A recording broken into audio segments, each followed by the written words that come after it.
for some people to start to hop on the live feed here. We're also recording this for YouTube as well, so I got 2 different cameras going here.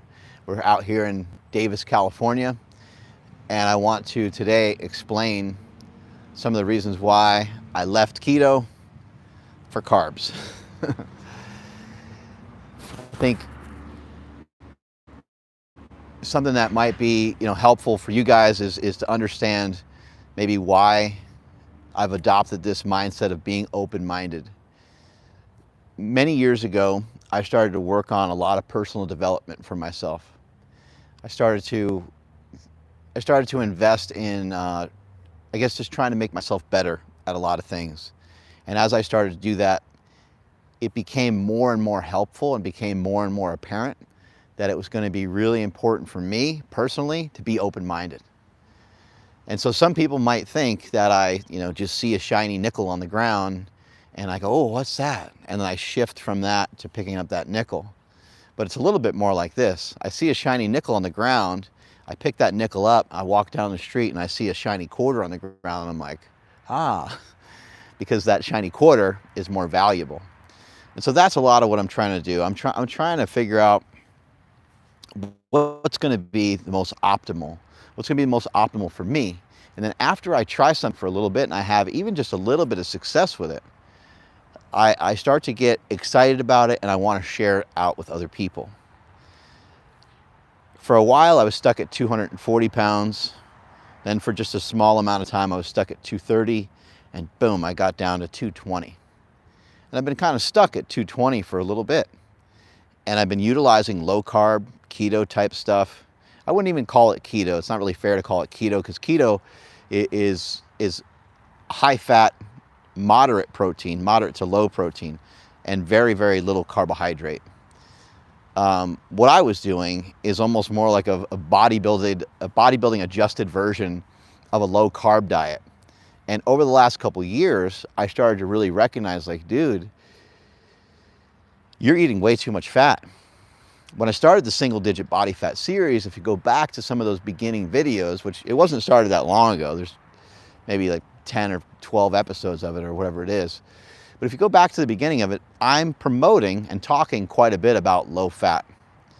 Let me define low fat. I think low fat would be basically anything under about 75 grams of fat a day. We can get into like how big someone is and their metabolic rate, and we can talk about all that stuff, but it's just easier for me to just give you guys a number because that's oftentimes what's asked the most. So anyway, after exploring all these different diets, I did Body Opus, which was a straight ketogenic diet in the mid 90s. And I always liked that diet. I always kind of went back to that. I gravitated towards the ketogenic, the low carb style diets for many years.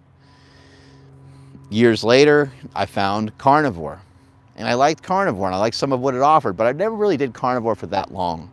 I did one stint where I did about 100 days of carnivore. And then from there, as you guys know, if you've been kind of paying attention, I started saying meat-based. I'm 80% meat, 90% meat. But I still like vegetables and I still like fruit. Vegetables provide volume. Fruit provides energy and volume. Things like blueberries, raspberries, watermelon, a lot of these things are giving you water as well as giving you some other great nutrients for hydration. And so I like a wide variety of these different things. And I've been practicing these things for a long time. I've always wanted to have an open mindset. We got someone yelling over there. I think the police are just checking on the couple. The couple that is, we have an NPC couple over there that's like totally frozen, like not moving anywhere for some reason. It is a little weird. They seem like they're extras in a movie. Anyway, it has helped me a lot to be open-minded over the years. It's helped me more and more. And as I started to stumble upon what Cole Robinson is sharing, who seems like a lunatic and he yells at people for being fat, ultimately he's trying to help people. Ultimately he's trying to get people to watch. Ultimately he's trying to get people to invest in what he has found. And I think what he has found, and I know people are going to be like, oh, they did this diet in the 90s and it didn't work and all this other kind of stuff. I don't really know. I've been following diet and nutrition stuff for many, many years, and I have not really stumbled upon somebody that is communicating on this particular style of diet in the way that he's talking about. So Cole's diet is virtually just really getting rid of a lot of fat. And it's in order to lose weight. This is weight loss. This is extreme weight loss. It's supposed to be done kind of quickly. But he talks about sugar fasting. And when you talk about something like sugar fasting, it doesn't mean that you just eat piles and piles of sugar. You're just titrating some energy into the system so that you have really good energy out. Your non-activity exercise thermogenesis is through the roof because you want to move more. And I found this to be fairly true. It can be tricky though, because, you know, waking up and just eating like a tablespoon or something like that of honey, you're going to probably want to eat more honey, or you're going to want to put honey on something. You're going to put honey on bread and so on. And with what he's trying to do, those things aren't okay, because he's trying to have you do mainly fruit, mainly sugars, just quick energy, and having almost no fat during the day. In the evening time, as the day gets on a little bit later, he says, all right, now's the time to have like lean sources of meat. And if you have, you know, 93.7 lean ground beef, or you have chicken breast, I think a chicken breast is around 95% lean, 96% lean, depending on the size of it and so forth, and obviously with no skin. And then, you know, ground beef's going to have, that's 93.7, is going to have about 8 grams of fat per serving. And so if you have a pound of that, you're actually having quite a bit of fat. You're having about 30 grams of fat, which for some people that might be a good idea to have something like that, because we don't want to submarine the fats, you know, too super low every single day. The fat calories are really weird and interesting. They will add up kind of almost no matter what you do. And so we can say, hey, try to be super low fat, but virtually anything and everything that you eat has some fat in it. I've been eating shrimp, I've been eating scallops, I've been eating certified Piedmontese steaks, and a lot of those are very low fat. They're leaner sometimes than chicken. The certified Piedmontese filet, which is tender and amazing, has 0 grams of fat, which is like completely ridiculous, right? Maybe it's a typo on the back of the packaging, but whatever the case is, it's working for me, because I've gone from consistently being around 220 to now being around 212, and I'm continuing to lose a little bit of weight. And just the weight loss alone, that's not the real, losing weight is great and losing body fat is great, but it's not the only measure of a diet. I'm also noticing that my energy out is really good. Unfortunately, during some of this process, and actually slightly before I started this diet, I tweaked something in my foot. And I tried to get back to training many times and just was not able to return to training. And so my training volume in terms of like running, I cut running out completely. I did a few workouts on Peloton bike and stuff like that, just to try to keep up with having good, you know, cardio. And I even discontinued those for a few days to give my foot some rest. I now think I have the foot under control. I did a bunch of voodoo flossing and got some really great results with that. I will make a video on that coming up pretty soon. Amazing. We got 50 people in here so far. So. Awesome. What's up, everybody? Thank you guys for joining in. And, you know, go ahead and fire some questions away. Ryan's going to be here trying to capture some of those questions, and we're going to get to those in a few minutes. And I'm also going to address some questions that I got from a previous video that we made that had like around 600 comments, which is awesome. And you know what? I appreciate whether you guys are shitting on me or whether you guys are for me. I don't care, man. I like all of it. I think it's part of it. It's part of the process. And I think you guys should be shooting me down. And you know who else you should be shooting down? Everybody. Like, everyone should be shot down. Everyone's theories and ideas should be blown apart, should be taken apart and dissected to see, like, hey, Let's peel back these layers. Does this thing actually really work? That's what I'm finding with this style of diet that I'm doing from Cole Robinson, sugar fasting. This isn't a typical day, and this is all anyone's going to really hear, but yesterday I woke up and I had 2 bowls of cereal. They weren't huge bowls, but it was kind of a smallish bowl. I had 2 bowls of Super Golden Crisp, dumped some honey on there, used just like a really small amount of water and protein powder, dumped that on there, and the protein powder was basically my milk. It was a vanilla, this is the whey protein, and it was awesome. It was amazing. Now, this is something I'm going to talk about more, and I might even write a book on this topic because there's something really weird and interesting about this. The word is hedonic. When you have something that just, boom, out of nowhere just changes your mood, it makes dieting just so much different. Now, there could be a problem for some people if you have a tiny bowl of cereal. You know, there's a whole box of cereal, right? So you want to eat the whole box of cereal, and it could lead to overeating. It could lead to cravings towards other things because you flipped your taste buds inside out, as I like to say. But hedonics, I think, is a really awesome thing for some of you that like to get high. For some of you that, I guess sometimes getting high can lead to like the munchies and stuff like that. But if you ever utilize Kratom, I think Kratom works amazing to help gain superpowers, to be able to fast a little easier. You know, so there's, and even alcohol to some extent. I've been actually playing around with just a little bit of alcohol here and there, just a glass of wine, or I had some sake the other day that was really good. And I'm talking about like just a little thing of alcohol. One, alcohol can help change your mood. Alcohol can help calm you down a little bit. If your mood is changed and you're having a lot of fun every single day, and I'm not promoting drugs, I'm not saying that you should do some of these things, but these things can make other things just easier. So that's kind of the way I'm looking at it. I know, you know, some people have been talking about carb cycling. Some people have been talking about, why don't you just count your calories, count your macros? I'm aware of all the different strategies there are for dieting. But again, I have not seen anyone really present this style of diet other than in the bodybuilding community when people are getting on stage. And people are like, hey, you can only use this for a really short period of time. It's only for, you know, 2-3 weeks or 6 weeks getting ready for a show where you really lower those fats down long term. And they're not even eating sugar. You know, and bodybuilders don't eat fruit usually. Bodybuilders usually are eating a little bit more complex carbohydrates, and they might have little smidgens of like honey and stuff like that here and there, but typically they're not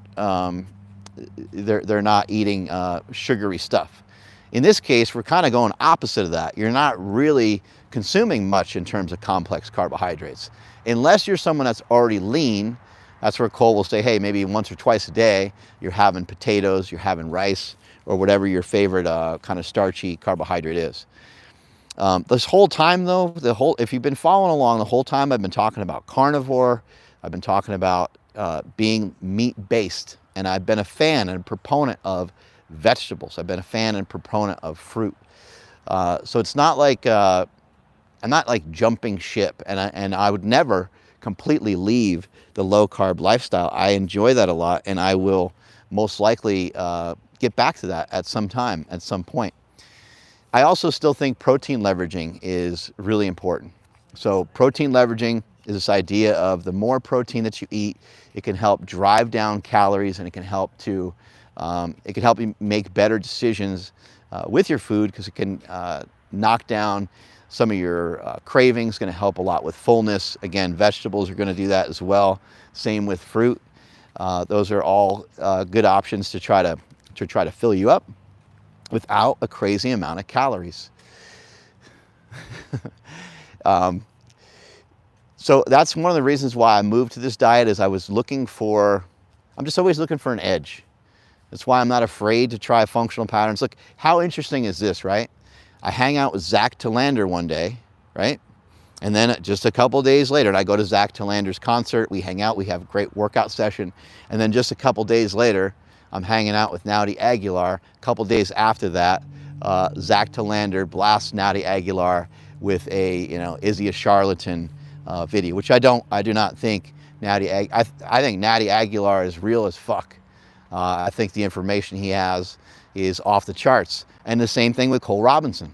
I respect these people.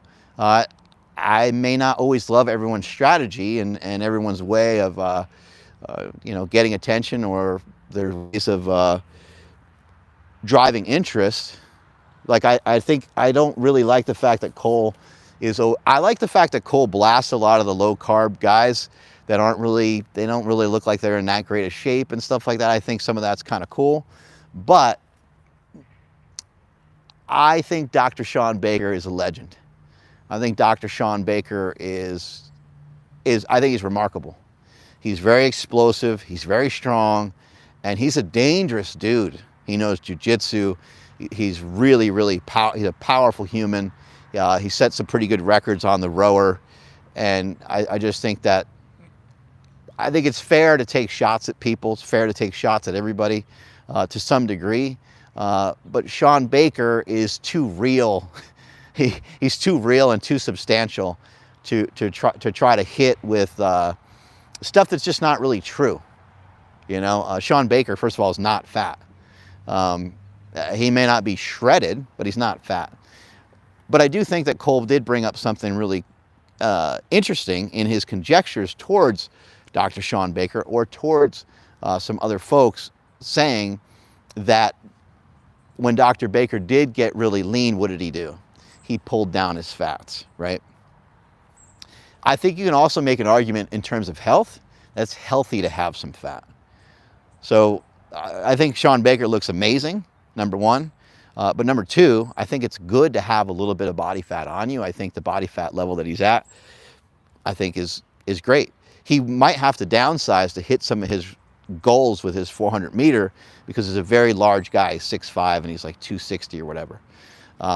And the carnivore diet too, I want to speak about that just for a moment before we start to dive into some of these questions.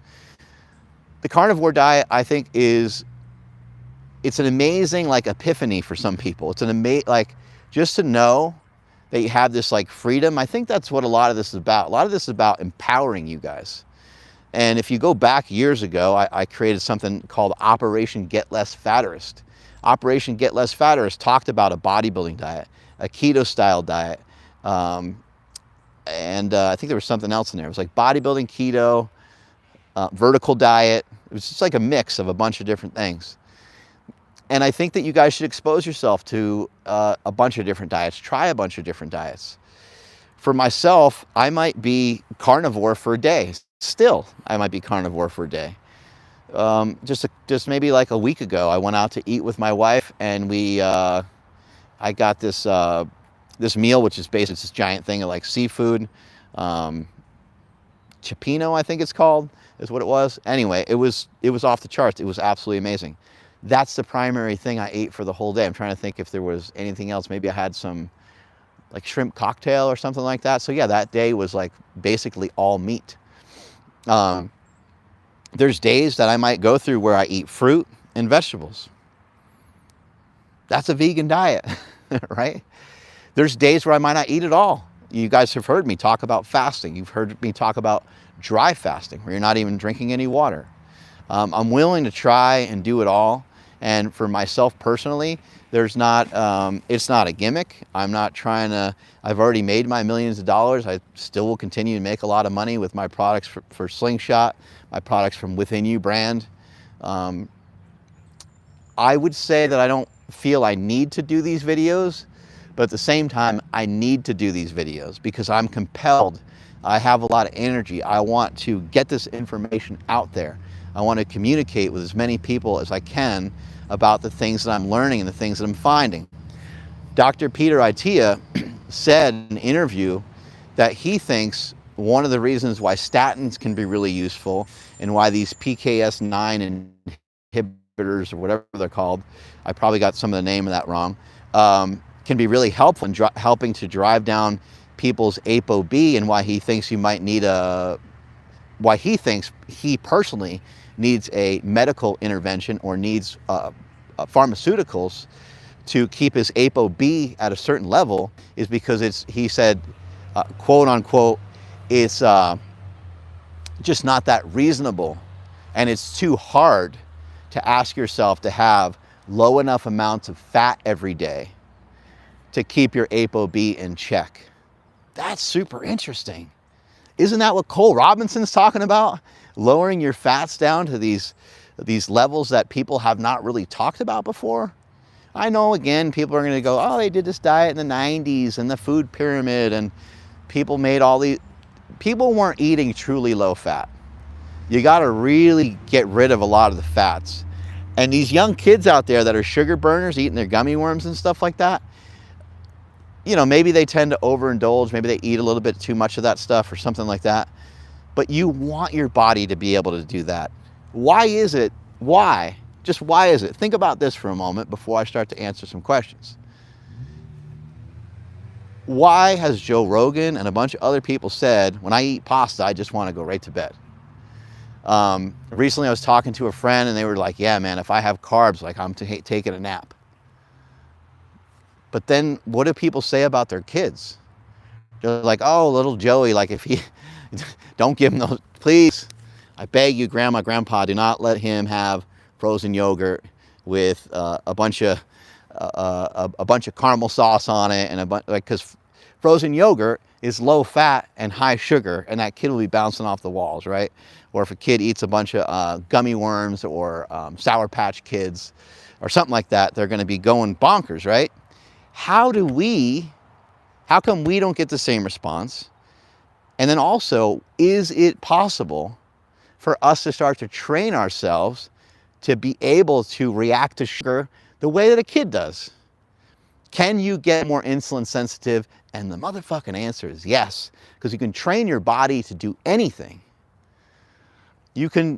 People are talking about mewing, right? You can use your tongue to change the formation of your entire face by scraping it on the roof of your mouth. Like, there's all kinds of crazy stuff. And we know people that use something like Invisalign, right? We think our bones, we think these structures are like set. We think our mind is set. Like, I got this, this is me. I'm not a morning person, you know, or, oh, you know, I'm not even going to approach that person with this because they're kind of closed-minded, right? And you think someone's fixed with everything. Nothing has to be fixed. It can be changed drastically, and it can be molded. It might take some time. So can you make yourself react to sugar in a similar way that a little spastic kid reacts to sugar? And that's what I'm investigating. That's what I'm looking at. I've not checked my blood markers or anything like that, but I know for now, I know my output is much better. When I'm training, I feel like I have more explosiveness in my training. I feel like I just have like a little bit more pop, and I probably will start to, I got some blood work coming up soon. I'm also going to start to prick my finger to check my glucose. I know people are like, get a glucose. I tried a glucose monitor. I think those things are a waste of time. I don't think they're that accurate. Anyway, I'm gonna check my blood via just a little finger prick and just check to see where my blood glucose is after some, you know, apple juice and stuff like that. And I'll mess with that a little bit to try to give you guys a little more insight into what's going on. But I don't even really care that much about that kind of stuff. To me, some of my mission is just about getting shredded. I'm trying to get as lean as I possibly can, but also have it be something that I can maintain. And I'm not even talking about maintaining it for like a week and taking some pictures. I'm talking about maintaining it for a really long time. All right, let's open this thing up to some questions. Ryan, what are some questions that we had that did filter through on the last video that we posted about me ditching keto and eating carbs? There's a guy that wanted to know if you were in Stall City before you switched your diet. Stall City! You know, so I've been around 240 pounds for the last few years. And as I mentioned, so I was doing marathon training. The story gets to be complicated. But as I was doing marathon training and as I started to run more and more, I just started to eat more and more. It was very hard. I couldn't, for me personally, it was hard for me to work out that energy balance. And even during that time, you know, doing low carb and doing some fasting and these different things, I was in Stall City because my performance wasn't getting much better. You know, I was running further, and the runs were okay, but I kept on every single day, I guess, replacing a lot of those calories that I was losing when I was running. And also because I probably just didn't have the proper amount of carbohydrates in there. I had some in there. I mean, I'd have some before runs and stuff like that. But looking back on it, I think if I would have really been more conscious of having the carbohydrates, that my output on those runs would have been better. And it would have been easier to lose some weight. But I did go from 240 down to like 235 to 230. And now I am down to 220. And I was right around 220-ish when I started this diet. And my lowest so far during this diet has been 212. This morning I was 215. I'm working on regularly waking up under 215 pounds. So this diet is helping me so far. And I don't have proof that this diet really works in terms of weight loss for myself yet, because going from 220 down to 212 just isn't enough information just yet. And also because I'm hovering between, you know, 212 all the way up to around 220, depending on when I weigh myself for the day, right? So I need more proof. I need more evidence that it's working for me in terms of me losing weight. One thing I am struggling with a little bit on this diet is, like, I want to consume more, you know, so I don't know how other people are, but I know for myself, like, you know, Cole's like, wake up and just throw some sugar in some like warm water. That's like, well, I don't want to do that. You know, like that doesn't, and I understand, like, when you're trying to get shredded, you're going to have to do things that you don't want to do. But that doesn't sound appealing or appetizing to me in any particular way. Which I don't mind making like a little sacrifice here and there for certain things, but I want more. You know, if I taste something sweet, sometimes it's hard for me to just like completely shut it down. What has been helpful for me is to wake up in the morning and just eat a bunch of fruit. Blueberries, I think, are great. They got some good volume. They have some good water to them. They also have some fiber, or any type of berries, blueberries, blackberries, raspberries. Another thing that's been helpful for me, which is a little bit of a cheat code, is frozen fruit. Pour frozen fruit in a bowl, and if it's just out for just a couple minutes, it then is plenty soft enough to eat and chew. And so I had this one that has berries and cherries in it, and it's just like absolutely amazing. I might pour a little bit of honey on that and eat that first thing in the morning. So still working on getting out of Stall City, I guess you'd say. I also think there was a little transition period there, because I've been doing this for about 2.5 weeks, maybe 3 weeks. And I think week 1 almost doesn't count, just because I think I had to kind of get my body used to carbs again. So anyway, what's the next one? Jim's Carnivore Kitchen asks, how many carbs in a day? You know, I don't think we need to be, I just don't think we need to be worried about numbers. I'm trying not to really count anything. I am looking at the food labels a little bit, and I am conscious of, like, hey, does the thing say 0 fat or not? And I guess that's the main concern, is just the fat calories. Obviously, you know, just understand this. If you eat less, you're going to be able to make more progress with your weight loss, but you also don't want to be hungry, and you don't want to be tired. So if you're hungry, then you need to eat, and if you're tired, you probably need more fuel. I would say that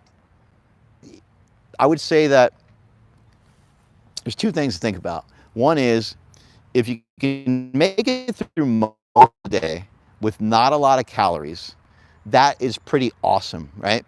However, if from 5 p.m. to like 9 p.m. or 10 p.m., you really are eating like a crazy person and you're consuming like a lot, there's nothing wrong with that, because you didn't consume much in the beginning of the day. But maybe if you consumed more, and I think there's a little research on this, and people, and even myself, when I have just like a little bit of a breakfast, it makes the eating more under control later on in the evening. And actually, even if I eat a little bit more midday, that really helps me control the nighttime eating as well. So you're gonna have to play around with that for yourself to really try to figure out just the right amount of food. In terms of carbs, though, you know, really understand that carbs are just pure energy. And so what are you doing? You're just kind of sitting on the couch. You're just kind of sitting on the couch. You don't do much for the day. Eat a little bit of fruit. And maybe you have fruit at breakfast, lunch, and then dinner you have a lean source of meat, and maybe you have some vegetables with that, and then that would be it for the day. And that day, if I was to give you like an exact number, maybe you would have 100 grams of carbs. Yeah, it'd be like 100 grams of carbs. But on a day where you're going to do something and you're going to, lift or run or do both, that's when it's like, hey, we'll just try to judge that the best that you can. We're trying to utilize the sugar as an energy source. Sugar is not going to really make you full, right? But a lot of you that have been watching this and been watching me for a while, a lot of you have already tried fasting. So now you're just fasting, but you have some sugar in there. That's kind of the way to look at it.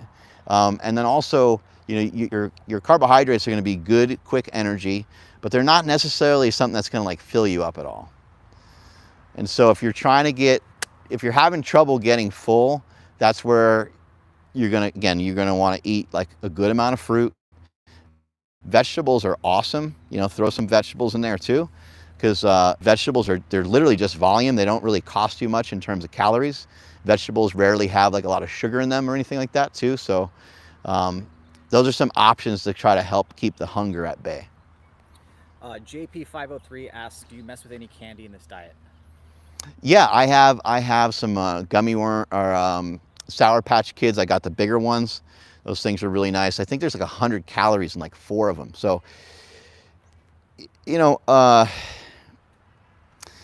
it's like I don't want to promote a bunch of candy necessarily, because I know like a lot of people are going to like overdo it. But just try it. That's the best thing I can tell you. Maybe you can buy, smaller packets of stuff. So like if you bought a thing of Starburst and you ate the whole thing of Starburst, it's like, I don't really think that's a big deal. If you bought a thing of Skittles and you polished off the whole thing, as long as it's not like a family-sized bag, I think again, it's okay. But, let's not forget about the value of nutrient timing, doing things before or after. So if you're consuming a decent amount of carbohydrates before, it's like, well, we can kind of say, well, you used up a lot of that energy. If you're doing it afterwards, you're kind of replenishing some energy. So, all right, next question. Vanilla Thunder says, hey, Smelly, I want to lose 60 pounds. How would I set this diet up? Yeah, it doesn't matter how much weight you want to lose. The strategy is going to be similar. We need something that we can, regardless of this particular diet, we need something that we can follow. We need something that we can be honest with ourselves and follow for a long period of time. Compliance is the science. So let's just take protein as one of the first things that we talk about. Go 0.5 or half your body weight in grams of protein. You should never be less than that. You can go all the way up to about 1 gram, or you can go slightly higher than that even. It just does not matter that much. The reason why I say half is because I have found personally that I don't need nearly as much protein as I thought. Also, sometimes what happens when people are chasing after, if someone weighs 300 pounds and they're trying to get in, 300 grams of protein every single day, or if someone weighs 400 pounds and they're trying to get 300 grams of protein in every day, that amount of protein is going to be accompanied by a decent amount of fat. And again, we're trying to keep the fats really low. So what I can tell you about this diet is just try to make it through a lot of days with very minimal amounts of fat. I would say maybe a couple times a week you make it through the day with, less than like 20 grams of fat. It's going to be hard, it's going to be challenging. And we know that too many days in a row and doing this perpetually can negatively impact your hormones and all these other things. So you're going to want to be a little bit careful with that. But for those of you that have fat to spare, for those of you that aren't lean, for those of you that aren't shredded, it's going to be less likely you're going to run into libido problems because you're still utilizing your stored body fat. So it's not like your body's not getting any fat from anywhere. Maybe it's not getting the omega-3s or whatever, and you can still supplement some of that if you think that's important for you. But your body is still burning fat for fuel, and your body still has it's almost like fat is in your diet because it's on your body, and your body is eating that every single day, along with the other macronutrients that you're getting from your actual diet. So it's a weird thing to think about.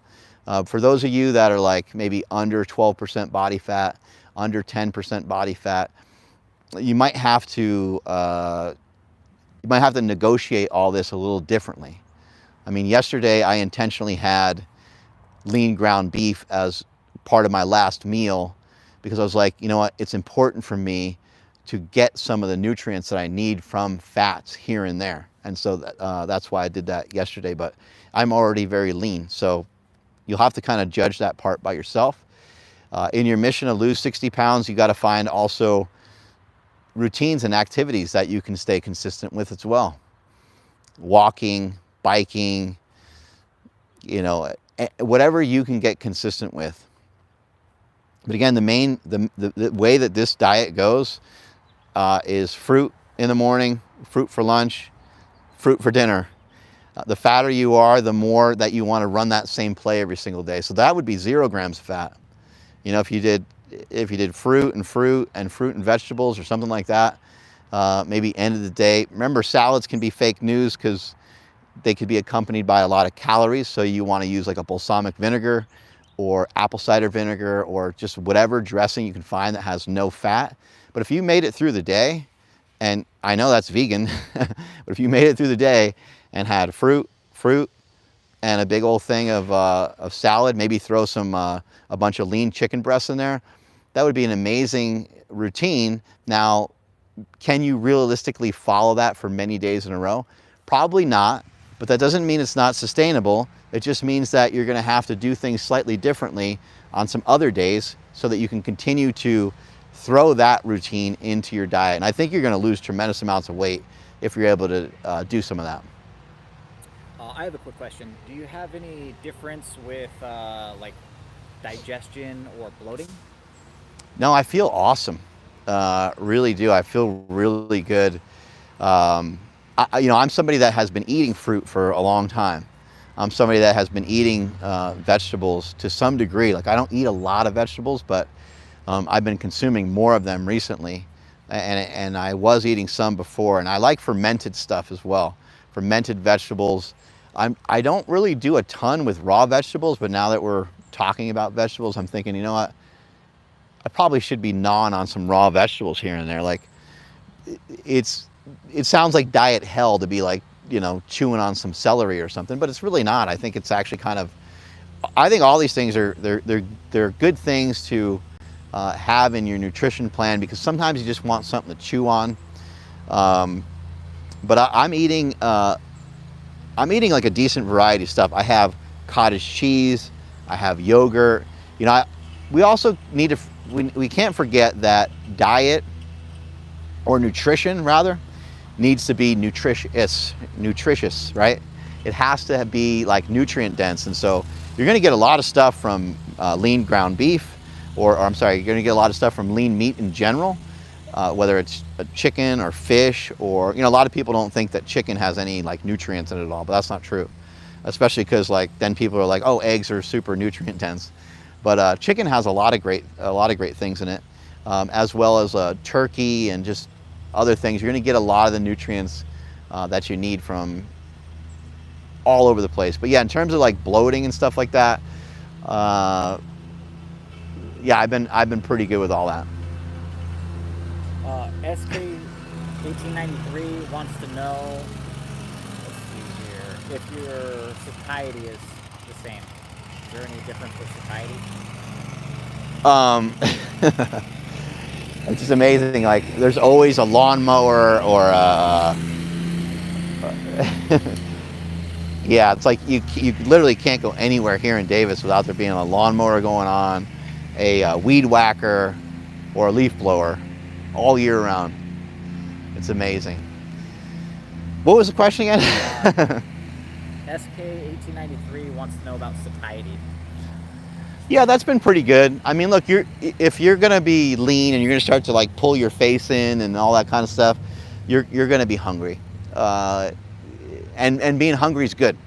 Being hungry represents some fat loss and having the stomach emptied out. I mean, most of you guys know, like you probably feel really good a lot of times when you're, you know, maybe before a training session, you're like, man, I could really use a little something. I'm pretty hungry. But you decide just to forego the food and you just train, and then you feel amazing, right? So yeah, you're gonna be a little hungry. My satiety though, I still control it. You know, I like,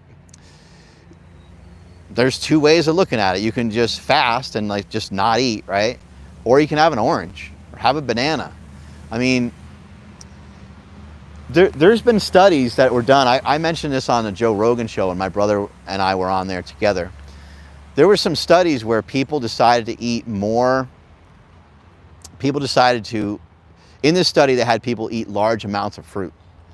And the only thing that happened was they just took giant shits. They just pooped more. They didn't gain a bunch of weight. No one gained any fat and stuff like that. And just from my own evidence of me eating fruit, I've actually noticed the same thing. And actually, my lowest body weight, 212, came from me just devouring tons of fruit in that day. I think I had like 3 oranges. I had a bunch of bananas, a bunch of blueberries, a bunch of strawberries, a bunch of cherries. And it felt like I was hammering food all day. But when I look back at it, I'm like, oh, it wasn't really super like energy dense. So there's a difference between like nutrient dense and just straight energy dense. Blueberries are something that I wouldn't consider to be super like energy dense. Honey, on the other hand, is very energy dense because in 1 tablespoon of honey, there is like 17 grams of sugar in that bad boy. There's actually more fructose, I think, in honey than there is in high fructose corn syrup, which almost doesn't even make any sense.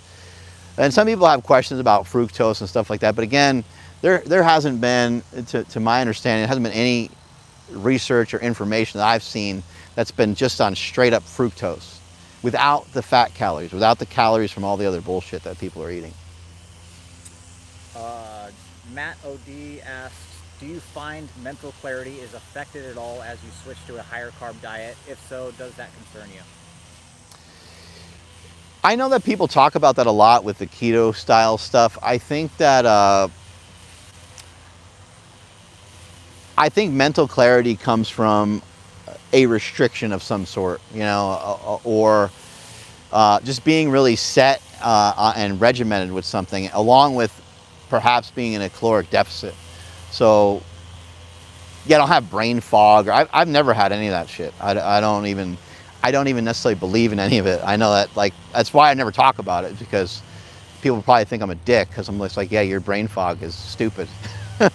I just personally I've never experienced anything like that in my life, and hopefully I never will. But I haven't noticed, like, I haven't been eating carbs and then I'm like, oh, you know, like, I don't know what I want to do today. So I've never run into that. Maybe I'm blessed, and maybe it's not bullshit, but anyway, for me, there hasn't been a huge shift in that.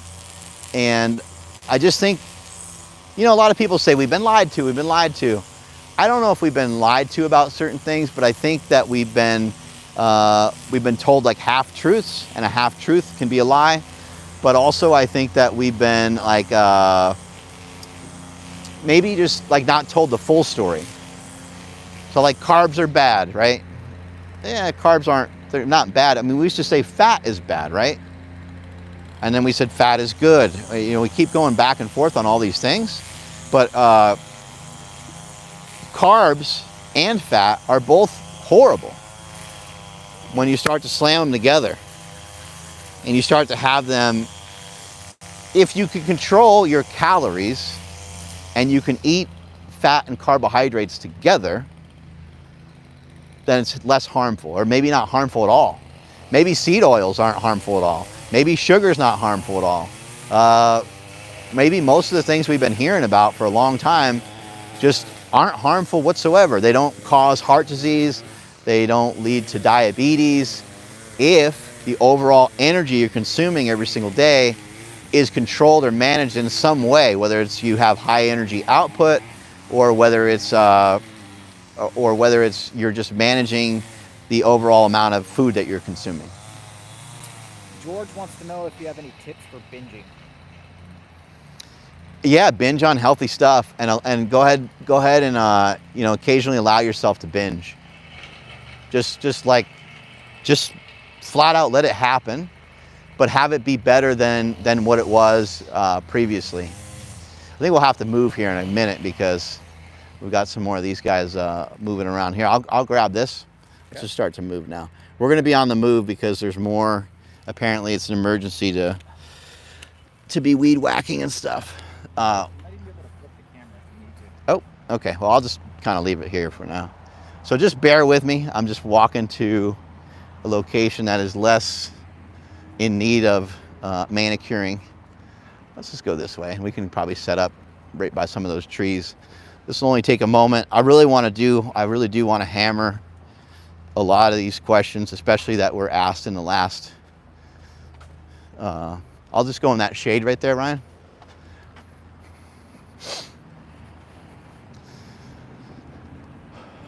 So yeah, out here in downtown Davis, my Wi-Fi has been a little messed up, been a little sketchy at the office. So I was hoping to film today.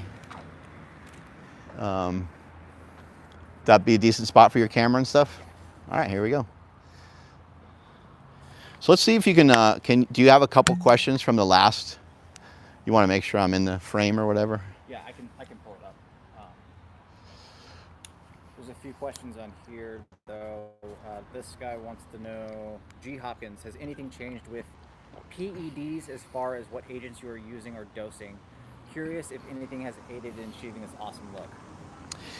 You know, right now I'm on testosterone, and for a while I was on testosterone. For a while I was on testosterone and primobolan, and then I switched from testosterone and Masteron. But I've been working a lot with Alex Kickle, and Alex and I have talked about it a little bit more, and just to kind of like, I don't know, just allow my body to feel a little bit more natural, and just for health purposes and so on, we both agreed, like, let's just get rid of the ancillary stuff. And you know, I was doing like L-carnitine, I was doing shots of that, and I was just like, sometimes you end up just doing a lot of shots. I was doing some HCG for a little while and stuff, trying to get my balls to come back and things like that. But we just decided, just for a little bit, let's just do straight testosterone. Let's do 200 milligrams a week, and that's where I'm at for now. I don't know if I'll bring anything back in. It's very enticing to be like, oh, let's just throw in some Anavar, or let's throw in some Winstrol, or because of the look that it gives you it's just incredible. But you know, my main goal is to get to 200 pounds. I also want to address testosterone a little bit. There's a lot of confusion on testosterone, and you know, I think that people think that you just take steroids and that you just like get jacked and all these great things happen to you, and it can work that way. Like if you get on a steroid cycle, if you were to take testosterone and Deca, or testosterone and equipoise, or testosterone and trenbolone, and you worked out really hard for like 12 weeks, and you had a lot of protein in your diet, and your diet was like pretty decent, you're going to see some insane changes. I mean, everyone around you is going to notice that. I mean, it's going to be very, very drastic. However, when you take like a TRT dosage puts your testosterone range in a little bit more of a normal capacity, okay? And when you're in a little bit more of a normal capacity, you're gonna have more natty-like results. And so that's why, like, if you see me lifting, or you see, like, I don't have that same level of strength that I did when I was on, you know, a lot of stuff for many, many years. But it's not just about your testosterone levels. You know, mostly, I would say over the last, it's probably been about 4 or 5 years to where I've had my testosterone levels blasted up real high. It's been 4 or 5 years since I've taken a lot of testosterone or even taken a lot of steroids. So it's been a very, very long time. But those testosterone ranges, they're a little tricky, because like when my testosterone was high, I was a little bit more bloated. I was a little bit stronger, but I've also had readings where my testosterone was not super high, but I was still really strong. So it's just, it's an interesting thing, you know, and your free testosterone matters a lot and stuff like that too. But yeah, for me personally, my testosterone levels, and maybe I'll post when I get my blood work back. Maybe I'll post it. I post a little stuff on my blood work before, but I can't imagine my testosterone is like anything higher than like 800. You know, that's 800 nanoliters per deciliter, or whatever the hell it's called. So that's probably the range that it's at right now. Go7913 asks, what do you think of dried fruits like raisins and dates and stuff like that? So you got to be really careful. So dates can be amazing. Let's see. You have to look at the ingredient list. Something like dried apricots is like not a great idea. Now, if something is freeze dried, that's a little bit different. And the reason why I'm saying this is that sometimes there's like sulfur dioxide in dried fruit. And sulfur dioxide, when it comes out, it's going to smell like sulfur. It's going to make you really gassy. So apricots, you know, are fibrous, and so are figs and some of these other things. But they won't get you nearly as bad as like these things having weird ingredients. I think if you shop at like Costco, there's some different dried fruit stuff that doesn't have any other ingredients than just the fruit itself. So just make sure you check the ingredient list, so you're not killing your stomach, because those things, you know, they're very easy to eat, and to eat like, you know, 5 of them or 10 of them or 20 of them, like it just gets to be really easy to eat them in abundance, and that's going to rip apart your stomach. So now we're going to get to some questions that we've had previously from some of the other, or one of the videos I made where I was talking about, you know, leaving keto and switching to carbs. I just want to make it totally apparent, I guess, no matter how many times I say this, when I do, you know, switch back to a different diet, because I will switch diets, because I think it's important to switch diets. I think just like training, you always switch up your training, right? This is no different. I will go back to doing a keto style diet. I will go back to utilizing low carb, and ultimately I think where I'm going to land on something that I think will be very manageable for me will be carb cycling, but for right now I'm doing the sugar diet. Okay, Adam Stutzman asks if it's okay to eat McDonald's.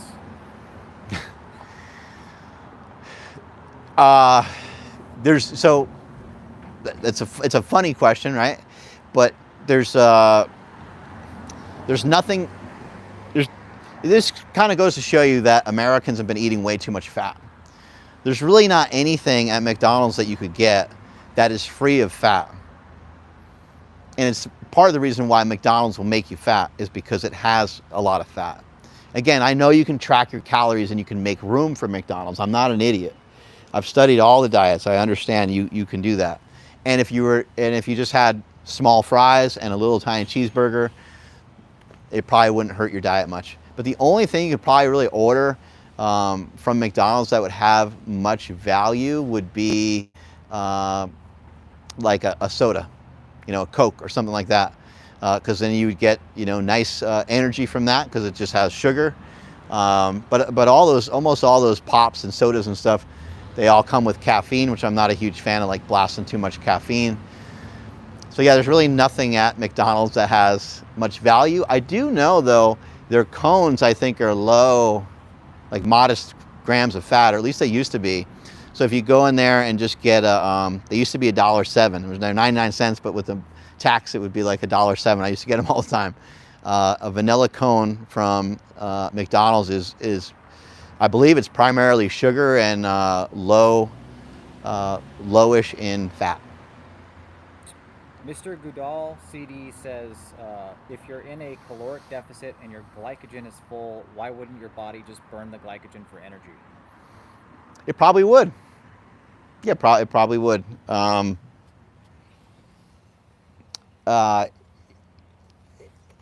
You know, this is like, I mean, I guess it depends on what kind of exercise you were doing and for how long. But yeah, if your calories are the same, and you're I mean, a lot of what happens to the body whenever we're talking about being heavy or obese, or whenever we're talking about trying to like lose weight, or even when we're talking about like disease, all of those things, like being stuck, being in stall city, being fat, and having some sort of disease from your nutrition, all of that is just a traffic jam of energy. And what you're really trying to do is you're trying to have more energy out than you have coming in. It is simple. I have you know, I don't love counting calories. I've said in the past, I think these people are calorie counting cunts. And I'm joking around, really. It's more like, hey, man, you know what? Pick whatever strategy is going to work for you. If counting calories is working, then amen to you, brother. That's absolutely fantastic. But I don't love just counting calories because there's so much to do with the energy out, and we're not really equating for both. I do understand you can, like, you know, try to find your metabolic rate. You can say, okay, I have 2,500 calories a day. All right, I'm going to go 2,250. I'm going to see how that works. And not only am I going to 2,250, but I'm going to walk 1 mile every day. And you could see what results you can get from that. And a lot of people have great results from that. The issue sometimes comes where people just aren't metabolically prolific. Like their body just kind of sucks their body sucks at utilizing the energy that they're consuming. Maybe they're under muscled and so on. And for some people, they keep lowering the calories. And it's really interesting because if you calculate it out, it's like the calorie difference from one person to another can be quite different. Also, I agree with someone like, you know, Cole Robinson, and even myself. I just think that we don't know how many calories we're burning. I know you can try to track it and so on, but I've never liked the calorie equation. Let me just put a exclamation point on this for you guys. Okay, I walk around with a bucket every day, and I get tired of this bucket. I'm like, this fucking bucket is so annoying. You know, it weighs 50 pounds. I gotta carry it everywhere I go. And my hands get all calloused and shit from it, and I'm just like, I'm so tired. I'm sweating all the time. My back hurts.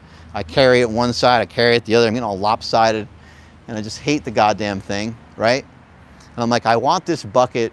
I want to get rid of this bucket. And I go to the person that cursed me with carrying around this bucket and say, man, I need to get rid of this. And he says, you can't get rid of it. The only thing you can do is make it weigh less. It's like, shit, you know? And so I take the bucket. It's 50 pounds. I empty out a little bit. Empty out, 2 pounds of fluid. And then the person that cursed me with the bucket dumps more water back in. And I'm like, shit, and I dump out more, and I go back and forth, it keeps dumping the water in. So am I better off, continually weighing what I pour out all the time so that I can figure out how to make this bucket weigh less and keep carrying around this 50-pound bucket, this 53-pound bucket, this 55-pound bucket, this 49-pound bucket, right? Would I be better off weighing out, what's being poured in or what's being poured out for me to figure out how to get that bucket to just weigh less? Or, you ready for this? Do I just weigh the fucking bucket? Just fucking weigh yourself. There's people out there right now that don't want to be as fat as they are, and they don't have the courage to weigh themselves. And I feel for you. I understand. I get it. You don't want to, if you're a lady, you don't want to see that 220 or whatever it is that you weigh. You're embarrassed by it. You can't believe it. You used to weigh 140 or 150. And you hear girls always talking about weighing 130 or whatever the hell weight it is. You don't want to see it. And if you're a guy, and you went through high school, and when you graduated high school, you're 170. You're in college, you were 185, and you were built pretty well, and you're 6'1", and now you're maybe closer to like 250. You don't want to see what it is. But man, you got to weigh that bucket. You got to weigh yourself. We have to get a measure, right?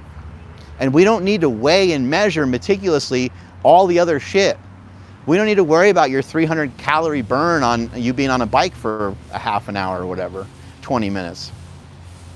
We don't need to try to figure out how much calories you burn in a CrossFit workout, or how many calories you're going to burn training for a marathon. And we don't need to worry about every little detail of every little piece of food that goes in your mouth. It makes it super easy if you cut out a macronutrient. In this case, we're trying to cut out fat. And I don't mean we're trying to do zero fat, and I don't mean that we're trying to do zero fat forever.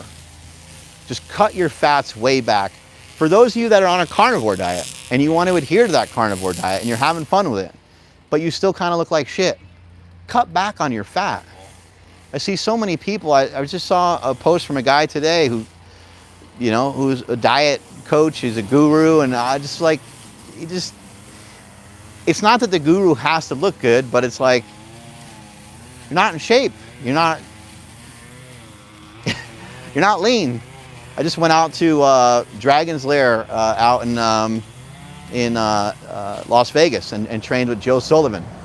And I ran to Milo Sarkev, somebody that I hold in high regard. He's amazing, a longtime bodybuilding coach.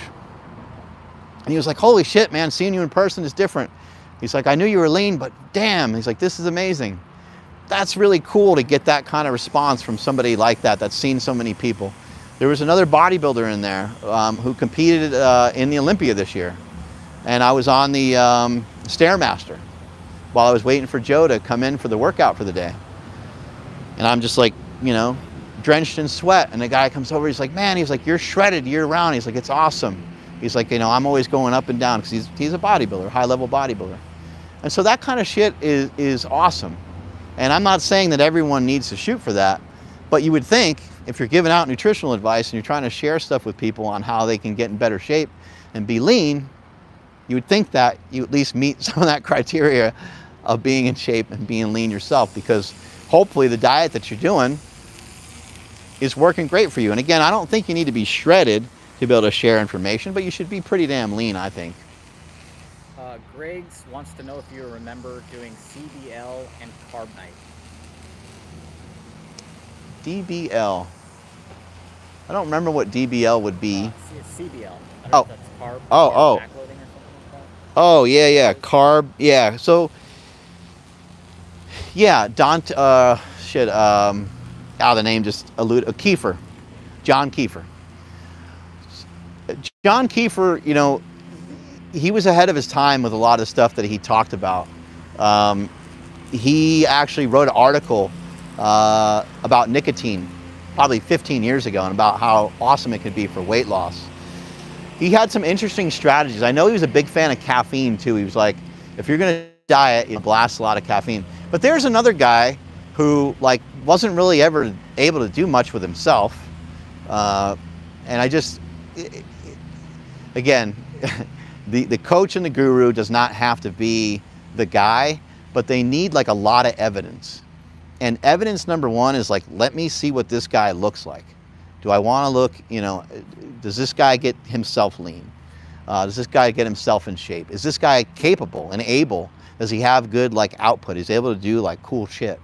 And that is, again, it's not the only thing, but I think it's helpful. You know, you see the different stuff that Sean Baker does, high energy output, does crazy shit on the rower, tossing around med balls, working on sprinting, working on doing all those things. Someone like Stan Efferding, it's like he doesn't need to do anything anymore because he did it all already. Squatted 900 pounds, bench 600 pounds. Unbelievable power lifter and a professional bodybuilder. It's nice to have that kind of that resume and that that background to back those things up. Or you need to be like a Hani Rambod, where Hani's not shredded or anything, but he has a long list of champions that he worked with. And along with those champions, he's also worked with Mark Bell. Weights Overhead says, Smelly, would you ever consider hosting a Shark Tank type show for fitness investors? You know, I've had some people ask me that before. You know, I get pitched some pretty bad ideas here and there. So maybe it'd be something that we could do, and then maybe people would just be in disbelief of how bad some of the ideas are. But it'll be fun.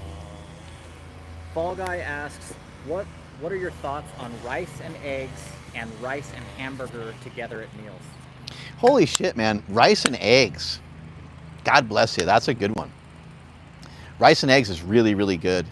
Rice and eggs and rice and ground beef. So rice and ground beef with bone broth is Stan Efferding, you know, vertical diet, monster mash, masterpiece. That stuff is so damn good. But if you dig a little deeper into what Stan talks about and you dig a little deeper into his diet, you recognize that he starts to say, hey, about 33% of your diet should come from fat calories. And then also, like, if you talk to Stan, or if you ask him about, you know, some bodybuilding strategies, he'll say that he'll say that, you know, you're going to have to lower those fat percentages even lower. So my point in bringing that up is that, like, rice and eggs, if you're somebody that wants to gain weight or maintain weight, rice and eggs would be great. Somebody wants to gain weight or maintain weight, rice and ground beef would be a great option. But if you're somebody that wants to get shredded, then you're going to have you know, like eggs and turkey or something like that. And it's got to be like the 99% lean turkey. So again, like what I would love for everyone to do, everyone that's listening, everyone's watching, negative comments, positive comments, I would like for everyone to just try this challenge. Just try to make it through tomorrow with 20 grams of fat. Just try it. And I know, again, some people are going to say, that's ridiculous. You can't have low fat like that. Well, what about when you fast, you dumbass? Right? Like, what about when you fast? When you fast, you're not eating anything. You're not consuming any fat at all. You have no macronutrients, right? It's kind of sort of the definition of fasting in some way. So think about that and give something like that a shot. And then if you do it for a day and it feels like it's pretty good, maybe you try it for a few days. A few days in a row. Mr. Dutch Commando asks what your training routine is like now. My training routine is always all over the place. I got like a lot of ADHD. I might have a specific thing that I want to work on for the day. For example, it might be, I might say, I want to do a bunch of sandbag stuff, and I'll pick up some sandbags, I'll mess around with them a little bit, and then from there I might, you know, do, like yesterday I did a bunch of single arm farmer's carries, and I had this sand bell that I have, and I was carrying that, and that was really nice because it was working my grip, working the stabilization as well. And then I did some like box jumps and a bunch of things like that. So every training session is a little different. They're very rarely planned, although I do usually have like an intent of the day. I usually have, there's usually something that I want to do or accomplish for the day. A couple days ago, the main focus of my workout was weighted pull-ups. Did a bunch of weighted pull-ups. And I was like, oh, you know, I'm going to rest quite a bit in between the sets of weighted pull-ups, so I should probably go do some squats. And so I did some squats and I did some weighted pull-ups back and forth and had a great workout with that. So yeah, there's usually just like a main intent of the day, which that hasn't changed. That's always been the case, even when I was powerlifting. Powerlifting training was super easy because it was like, okay, I want to get the bench better, I want to get the squat better, I want to get the deadlift better. And then the workout was formulated and wrapped around either those specific exercises of a squat, bench, and deadlift, or a variation of a squat, bench, and deadlift. And then everything after that was designed to make me better at that particular lift. And so for you guys out there that are like confused about programming or maybe not exactly sure what you want to do or how you want to do it, I would suggest and recommend that you try to do something like that, because If you have a main intent of the day, then from there you can kind of figure out, you know, what else you want to wrap into your workouts.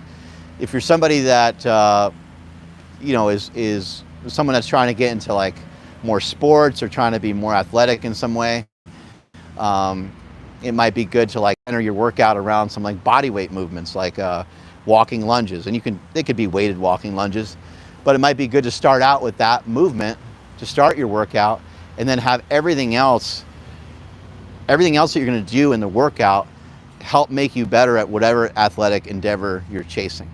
If you can move over here a little bit more, it's easier for me to be close to that camera. These nuts asks if BPC 157 is the real deal, or is it just the latest overhyped fad?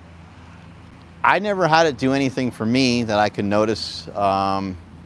You know, I've been dealing with this like heel pain for a little while, this foot pain, and I ended up doing a really good voodoo wrap the other day. I talked to my buddy down in LA. His name is Troll, and Troll told me, dude, he's like, you know, do your voodoo wrap so hard that it feels like you're gonna hurt yourself or like break your foot.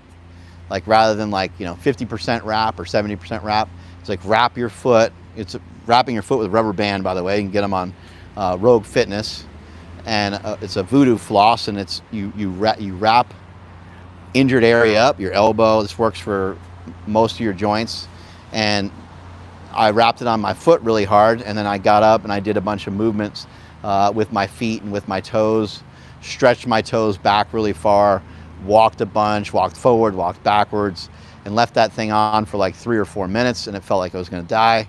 And then I took it off, and I repeated that a bunch of times. You're going to get way more benefit from stuff like that. You're going to get way more benefit from myofascial release. It's going to just completely destroy anything that BPC 157 or TB 500 or any of those things can do, in my opinion. I know there have been people though that have tried it and they swear by it, but I think one thing that makes pain management so hard to figure out is the element of time. You know, time is the #1 healer, and whatever you busted, as long as you didn't tear something, it's going to naturally heal on its own anyway.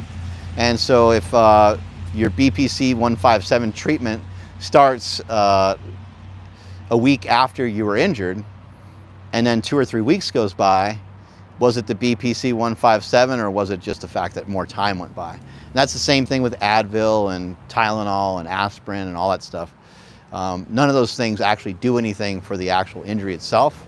They're just all things to help you sort of micromanage it. So I would look into more natty means, you know, such as myofascial release, working through the pain on your own, and or having a practitioner help you with it, and things like voodoo flossing and stuff like that.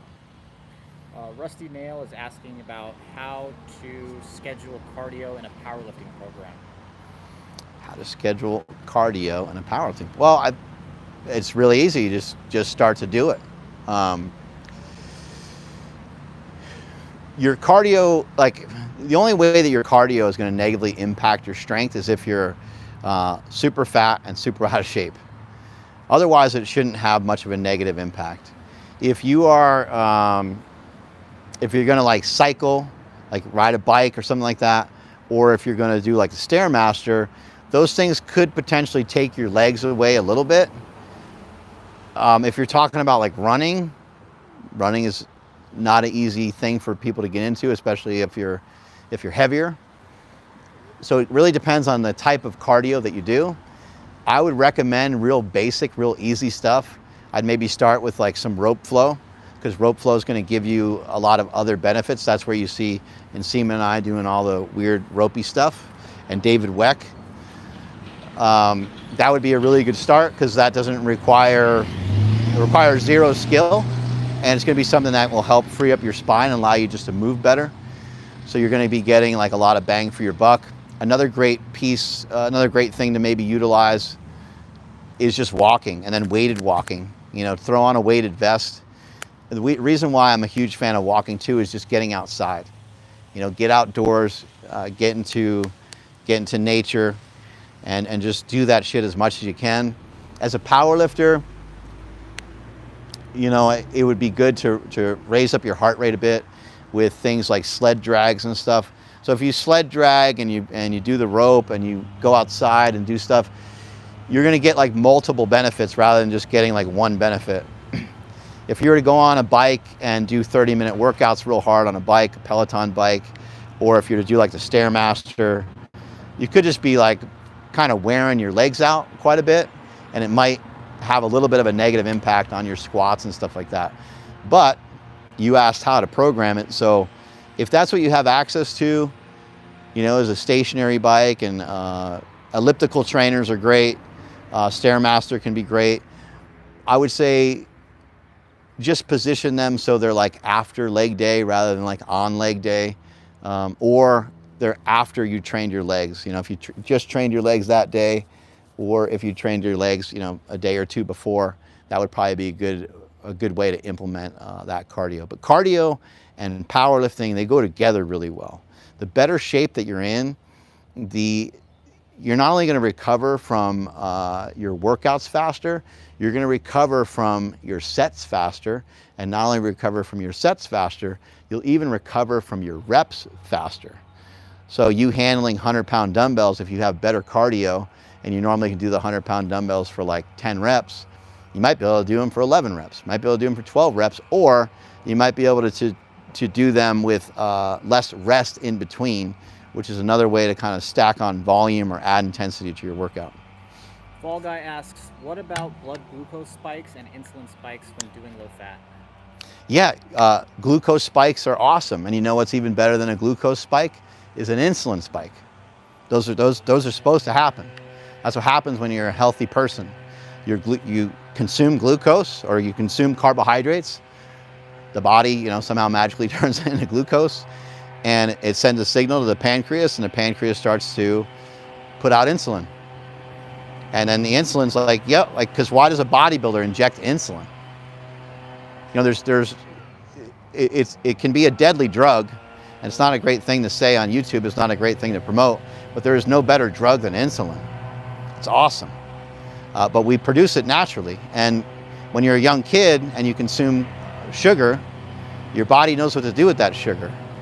It just makes it super available for you to be active, and that's why a kid will be like hyperactive when they have when they eat some gummy worms or Sour Patch Kids or something like that.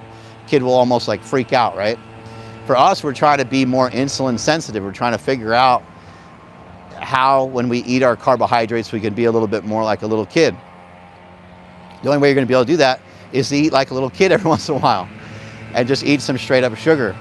If you consume it with fat and you consume it with protein, it slows it down, and it changes everything about what you're trying to do.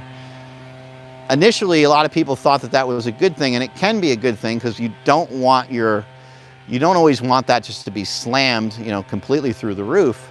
But when you add in other stuff, or if you were to have a combination of complex carbohydrates and some faster acting carbohydrates, that could potentially lower the blood sugar. But you know, the blood sugar stuff and the glycemic index stuff, I think all of it's pretty much old news and fake news to some degree. Glycemic index of food is so stupid that it's completely unbelievable, because usually what it was factoring in is somebody would say like, oh, like a rice cake has, you know, a rice cake's going to really, you know, spike your insulin. It's going to do all these things. People say spike your insulin as if it's a bad thing, but it's not a bad thing. Obviously, you want appropriate levels of insulin, but you also don't want your insulin to be flat all the time.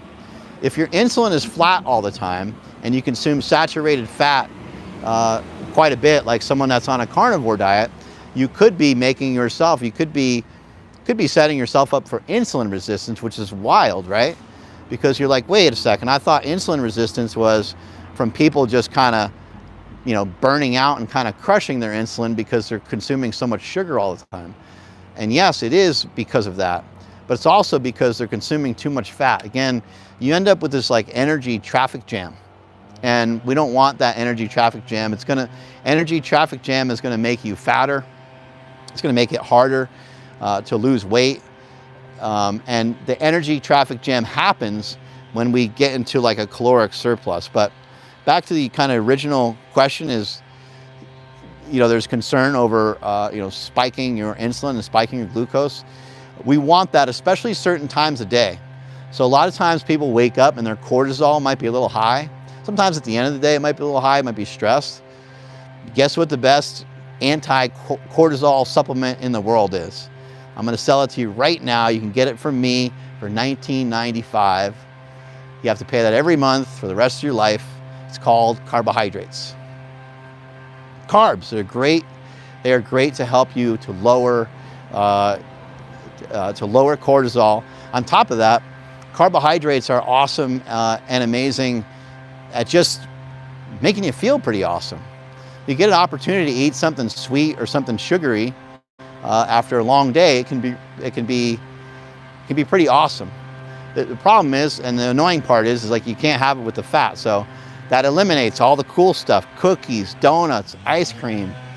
All those things are so awesome. Even pizza, which doesn't really have, well, pizza would have a little bit of sugar maybe from the tomato sauce, but it has carbohydrates, right?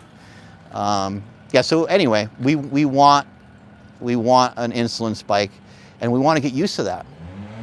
I think in addition to that, you can time it, right? You can time it and you can have it be around your workouts.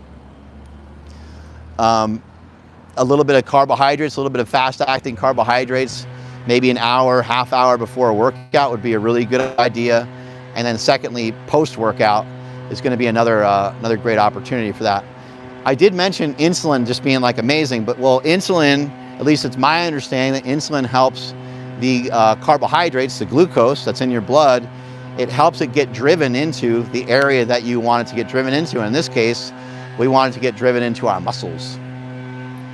Cat named Dog asks, does testosterone affect your nervous system? That's awesome. I'd imagine it affects, that's an awesome question. I would imagine it impacts it quite a bit because there's a good relationship with dopamine, things that are dopaminergic. They tend to make you a little, like yesterday we had my friend Jeremy Avila in the gym. He's one of the most explosive power lifters I've ever seen. He can jump like crazy. He's super fast. He's just a mutant of a lifter, and he's deadlifted 900 pounds. And when he deadlifts that kind of weight, he's still able to snap those weights off the ground very explosively and very fast. And he's what I would just kind of call like a dopamine junkie in a way. It just seems like he's producing a lot of dopamine. He always seems like fired up. He always seems pretty happy. Kenny Williams also comes to mind, the bodybuilder that I used to work out with quite a bit. Same, I mean, just fast twitch muscle fibers and dopamine, just like crazy. So the reason why I bring that up in relation to testosterone is there does seem to be a decent relationship between testosterone and dopamine. Yeah, so I think testosterone is beneficial in so many different ways. It's a fascinating topic. Awesome, man. Hey, so hopefully I answered a lot of questions for you guys. I appreciate the negativity. Keep it coming. I love it. It's part of it, So keep asking me dumb, stupid questions as much as you possibly can. Maybe throw in something smart every once in a while.